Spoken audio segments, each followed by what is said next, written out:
Hey everyone, it's Carissa Wiley at Sprinkled with Glitter. Thanks for joining me today. Today's video tutorial was previously shared on Pinkfresh Studio's YouTube channel, but I thought you would all enjoy seeing it here as well. Today I am sharing an elegant holiday card with some targeted glitter accents that I think you're gonna love. I'm going to be featuring these new holiday products from Pinkfresh Studio, including the Festive Foliage tree. I'm gonna be using the press plate set, the stencils, and the die set, but keep in mind you could also create this similar card using the stamp set. And I'm also going to be using the magical holiday stamp and press plate set along with those coordinating dies. I won't be using the stencils for that, but keep in mind that the magical holiday product suite does include stencils. And I absolutely love the sentiments that are in this set, and I could not resist combining these two sets together. Now today I'm going to be using my press plate to foil my image, but keep in mind you can use this with your Better Press system to create a letterpress impression on your cardstock instead, or if you want to use the stamp set, you can do that as well. So I'm starting by laying my press plates on my Glimmer hot foil platform, and I have that turned on. Just a little side note here, I like to trim down my foil rolls into sheets of foil that kind of fit an A2 size card front and keep them in a stamp storage pocket just to make it easy for me as I create. And today I'm going to be using the blush glimmer foil with my press plate. So I allowed my platform to heat up, and once it was fully heated, I went ahead and pressed that timer button. Once the timer was complete, I removed the platform from the base of my Glimmer system and placed it over on my Platinum 6 die cutting machine. Then I added my foil with the pretty side facing my press plate. I added my white cardstock and the two shims that come with the Glimmer hot foil system, and I ran that through my Platinum 6 die cutting machine. And look at this result. It is absolutely beautiful. I love this just as it is with that blush foil, but of course we're gonna add a little bit of color and a little more shine to this image. Now I did want to mention that I had foiled this and stenciled it and then I ripped it. Yes, I did that. And so I had to refoil this tree in order to stencil the image. And so you're seeing that refoiled image. I did it the exact same way. So I'm going to start my stenciling here, and I have my paper held in place by a grip mat. Also, my stencil is being held in place with that grip mat as well. And I'm starting with stencil number 1, and I'm using the color Sage and a 1/2 inch blending brush from Pinkfresh Studio to add that color. Now, I like to wipe my stencils down a bit before I remove them from the image, just so that nothing's sitting on top of any of that foil beneath and can be smudged later. I just find it keeps things cleaner in the long run if I will just kind of wipe down before I remove each stencil. So I'm working through all of the stencils in the set here, and I am using the colors Sage, Bay Leaf, Lush Forest, Cherry Blossom, and Passion Fruit to do all of my stenciling today. You're seeing me do the detail image of those larger leaves with the Lush Forest here. And then I used the large berry stencil here, but instead of using the detail layer for these larger berries on my finished project, I just brought in a little bit of ink blending using the passion fruit along the bottom of that. It kind of depends on the look that you're going for. If you use the stencil that does the detail layer, the line is a little harsher, and that's why I chose just to add a little blending towards the base of these large berries using the passion fruit. And then I used the detail layer to color in the small berries on this tree with passion fruit.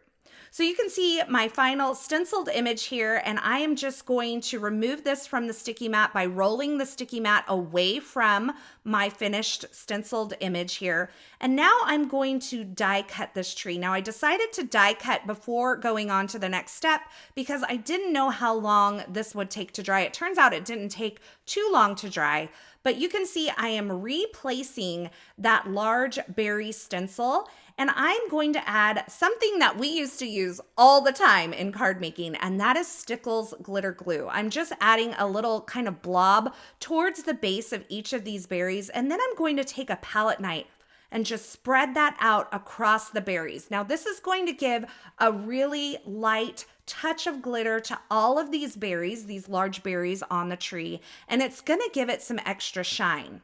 There's not very much color to this Stencils glitter glue. It's more of a clear iridescent glitter, so it's not going to really change the colors of the berry. It's just going to add a little more shine and shimmer. And if there is any time that you can get away with all the shine and all the shimmer and all the sparkles, it is definitely the holidays. Now, once I add all of this kind of Stencils glitter glue all over, I am going to remove the stencil and clean it immediately. Also, my little palette knife that I'm using, I'm cleaning that as well. You can use some warm soapy water. You can use a baby wipe, just depending on how much product you have all over your stencil, but you do want to make sure that you clean that immediately. And this really is just a reminder that there are so many different pastes and glitter pastes and different things that you can use in conjunction with your stencils. You don't just have to use inks. You can also add an embossing ink through a stencil and add some embossing powder to different areas of your stenciled image to really just add a little something extra to a card and make it feel extra special. So I've gone ahead and die cut my sentiment as well. It says, "A very Merry Christmas to you." I die cut a couple additional layers to add behind that from some plain white cardstock and stacked those up. That's going to give it a little bit of dimension and a little bit of weight on my card in the end. Now, one of my favorite products from Pinkfresh Studio is the Dainty plaid background, and I think the holidays are a perfect time to pull that out and use it. So I've gone ahead and inked up that stamp using the Lush Forest ink, and I'm using a dark green cardstock. You can see I've left the stamp face up on my work surface, and I've just placed my colored cardstock right on top of that stamp in the center, and then I'm covering the entire thing with a piece of scrap paper. I'm holding that cardstock underneath in place with one hand while I rub all over the stamp to transfer that ink to the colored cardstock, and I have a perfectly stamped plaid background for my card. Isn't that beautiful? I absolutely love the tone-on-tone stamping. This would also look really beautiful in a gold embossing powder or even a clear embossing powder, which would give it more of a raised look.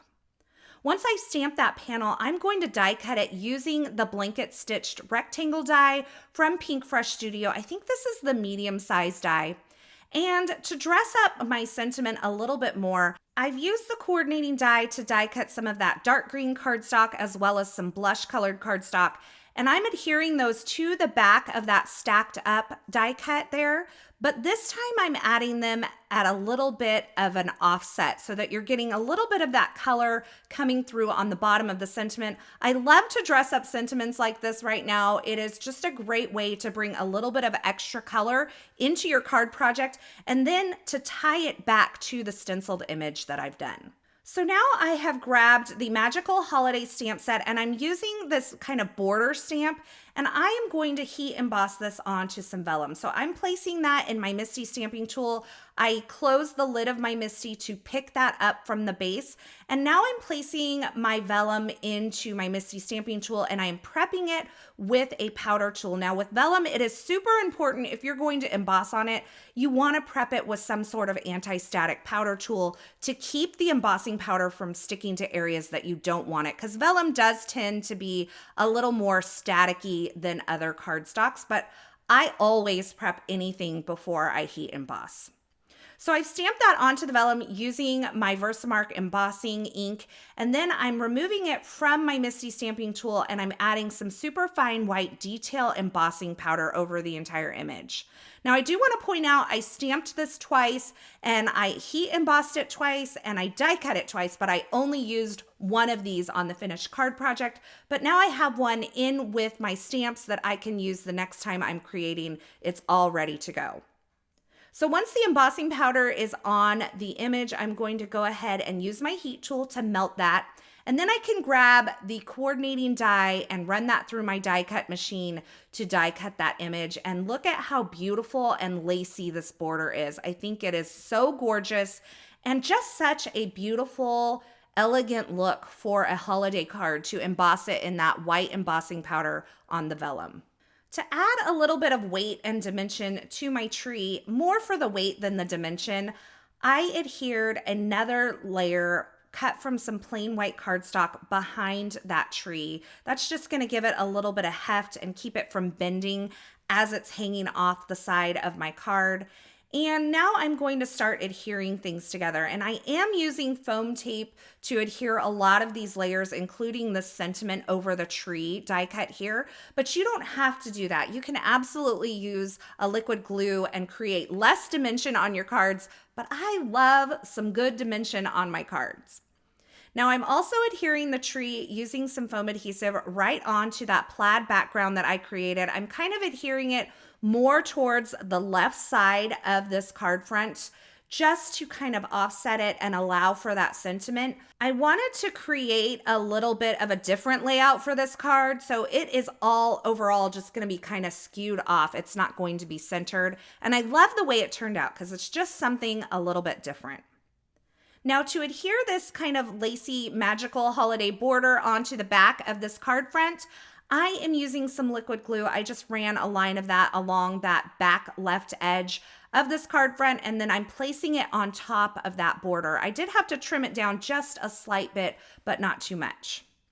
Now I'm going to add this entire card front onto a craft card base using, you guessed it, foam adhesive, and I am kind of skewing this off to the right-hand side of this card, right along that edge of the card front.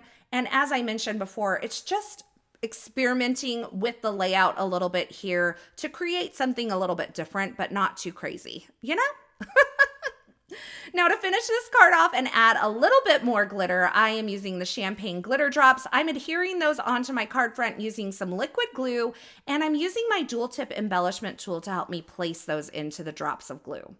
So that finishes off this elegant holiday card today. Those glitter accents are kind of hard to see in the video, but in person, they just sparkle. It is such a magical look and so elegant for the holidays. I absolutely love this set. I think there are so many ways that this festive foliage tree can be used. Keep in mind that if you don't have a glimmer hot foil system, you could create a similar look to this card by heat embossing the stamped image in a rose gold colored embossing powder.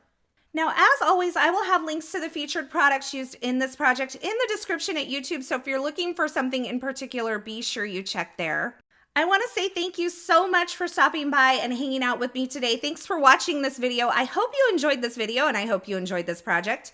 If you did, don't forget to give this video a thumbs up and subscribe and turn on the notifications here on this YouTube channel so you don't miss any of the paper crafting and card making video tutorials shared. Thanks again for watching. I'm so glad you're here, and until next time, I hope you have a fabulous day. Hey, thanks for sticking around to the very end. You know, if you've made it this far, you are one of my favorites. To subscribe to my channel, go ahead and click the button on the left side of the screen, and here's a couple more video tutorials I thought you might enjoy.